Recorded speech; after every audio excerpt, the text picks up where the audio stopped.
You're listening to Civic Media. You can tune into any of our live shows on any radio station across the state with the Civic Media app. Find us in your phone's app store and listen anytime, anywhere. This is your WLAK Daily News Roundup for Lake Air, 107.5 FM and 1260 AM in Amory.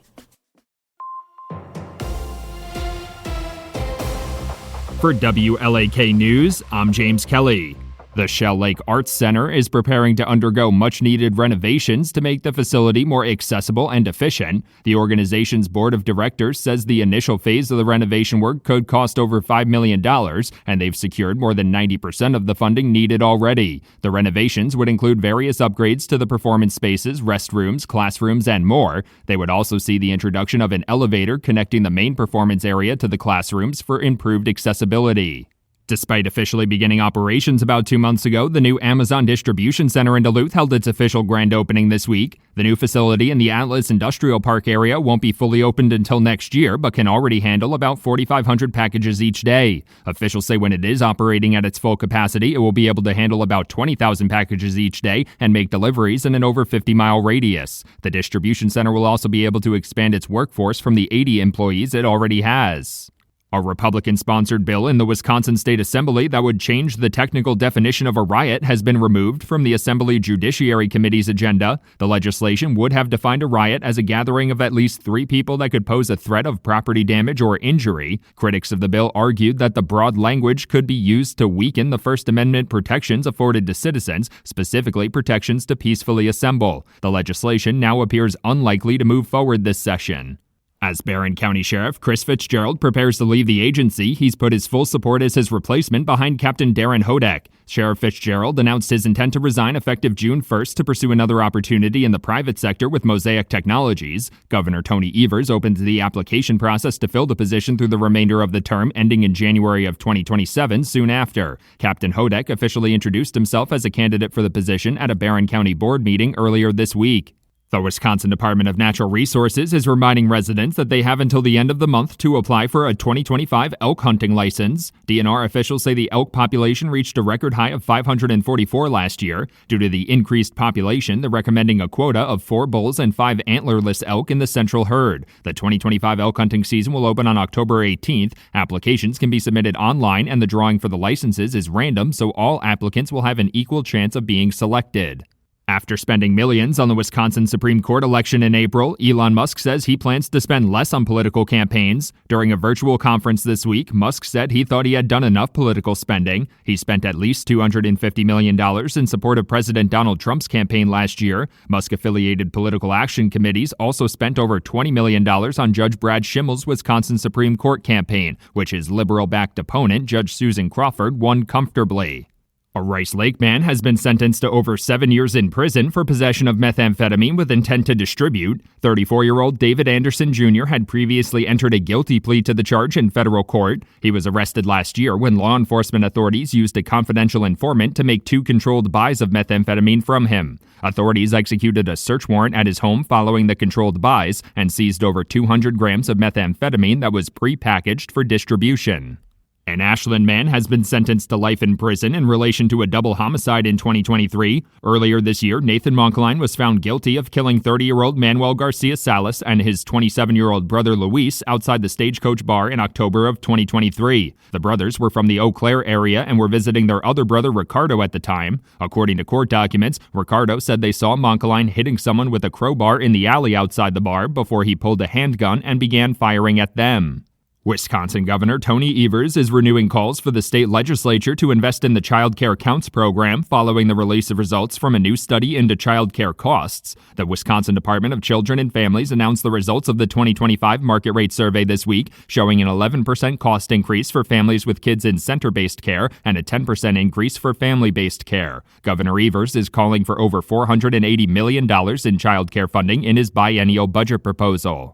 The Wisconsin Department of Natural Resources is reminding residents to plan ahead if they intend to spend time visiting the state park system over Memorial Day weekend. According to a press release, holiday weekends over the summer can be some of the busiest times at the state parks throughout the year. Residents visiting the parks may encounter long lines to get in, limited parking availability, and larger crowds than usual. DNR officials are also reminding residents to be patient and courteous with staff and other people enjoying the parks. For WLAK News, I'm James Kelly.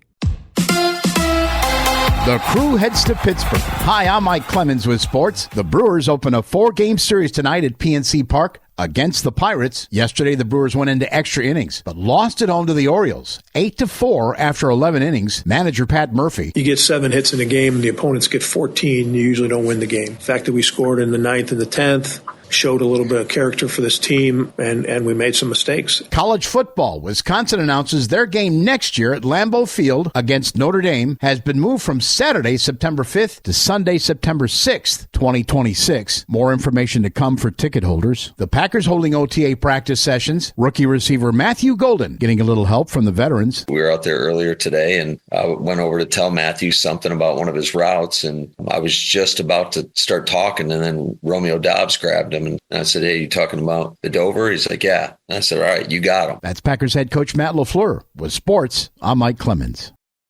On your entertainment beat, I'm Pete Schwaba. The summer box office kicks into high gear this weekend with 2 huge releases squaring off for your hard-earned money. Let's start with The Granddaddy, which is the final installment of the Mission Impossible franchise, at least for now. Mission Impossible: The Final Reckoning continues the story from 2 years ago, where we left with a train hanging off a cliff. The film is pulling about an 80% on Rotten Tomatoes because some critics apparently don't know how to party. Not to be outdone, the live-action version of Lilo and Stitch also opens this weekend and is also anticipating massive returns at the gate. In the film, which is pulling a 73% on Rotten Tomatoes, a fugitive alien helps a young Hawaiian girl heal her dysfunctional family. If you're looking for some good old-fashioned, cringeworthy adult comedy, check out the film Friendship, which goes into wider release this weekend. If you're in a small town, you might have to road trip for the laughs, but it might be worth it as it's pulling a 90% on RT. Let's go to the movies. Martin Scorsese fans will have a chance to see him on the other side of the camera in a new documentary on Apple TV. Deadline reports that the famous director will be the subject of a docuseries in 5 parts from director Rebecca Miller. Miller is the daughter of playwright Arthur Miller and married to 3-time Oscar winner Daniel Day-Lewis. In the series, Scorsese will talk about his real-life experiences and how they contributed to his masterful filmmaking. James Cameron used the old Bugs Bunny reverse psychology trick in getting Leonardo DiCaprio to sign on to Titanic, according to Deadline. When DiCaprio was considered for the part of Jack Dawson, he wanted Cameron to make the character more conflicted, similar to other roles he had played so well to that point in his career. Cameron didn't want to do that, so he presented Jack Dawson's wholesomeness as yet another challenge to DiCaprio, asking him if he thought he could pull off an unflawed character. DiCaprio took the bait, and history was made. The migration from the silver screen to Broadway continues, and Tom Hanks is the latest to journey to the stage. The role in the play, titled This World of Tomorrow, shouldn't be too difficult for the Hollywood good guy to handle. The material is based on his short stories. The show opens this coming fall in New York. Hanks joins other big screen stars who've made the jump to New York stages, including Denzel Washington, George Clooney, and Bob Odenkirk. Speaking of Denzel Washington, if you're a red carpet photographer, make sure you do not touch his arm. The 2-time Oscar winner was in Cannes promoting the film Highest to Lowest that he starred in and Spike Lee directed. Washington was making his way up the red carpet when a photographer asked if he could get a picture and actually grabbed Washington's arm. Washington got in his face and apparently was not in the mood to be touched and said, "Stop it," repeatedly. The photographer made the right decision and stopped, as opposed to messing with the equalizer.